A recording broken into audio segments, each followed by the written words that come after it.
Hi hello வணக்கம் friends, welcome to sweet Ammu channel. இன்றைக்கி நம்ம எங்கே வந்திருக்கோம்னு பார்த்தீங்கன்னா வாராகி அம்மன் கோவிலுக்கு தான் வந்திருக்கோம். பள்ளிக்கொண்டா பக்கத்தில் இருக்க வாராகி அம்மன் கோவிலுக்கு தான் வந்திருக்கோம்.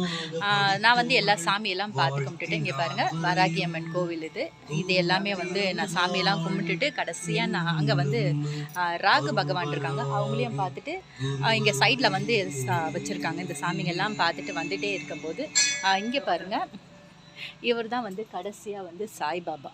இவர் இங்கே இருக்கார். இந்த சாய்பாபாவில் என்ன பிரச்சனைன்னு பார்த்தீங்கன்னா, இந்த சாய்பாபாவுக்கு இந்த விரல் வந்து துண்டிக்கப்பட்டிருக்கு பாருங்கள். இந்த விரல் வந்து நான் இப்போ 3வது வாட்டி வந்துட்டுருக்கேன். 3வது வாட்டி வரும்போதும் இந்த விரல் வந்து துண்டிக்கப்பட்டு தான் இருக்குது. இன்னும் வந்து அதை சரி பண்ணாமல் இந்த நிர்வாகம் வந்து என்ன பண்ணிக்கிட்டு இருக்காங்கன்னு தெரியல. இப்படிலாம் கூட சிலையை வைப்பாங்களா அப்படின்ற மாதிரி ஒரு ரொம்ப ஆச்சரியமாக இருக்குது. இதை வந்து யாராவது இந்த நிர்வாகத்துக்கு வந்து சொல்லி இதை வந்து சரி பண்ணணுன்றது தான் என்னோட நோக்கம் மட்டும் இல்லை, எல்லாரோட நோக்கமும் அதுவாக தான் இருக்கும். கண்டிப்பாக இந்த வீடியோ வந்து நிறைய பேருக்கு ஷேர் பண்ணுங்கள். நிர்வாகியோட கண் பார்வைக்கு படுற வரைக்கும் ஷேர் பண்ணுங்கள். அவங்க அப்பயாவது இதுக்கு ஆக்ஷன் எடுக்கிறாங்களான்ட்டு பார்க்கலாம். நன்றி, வணக்கம்.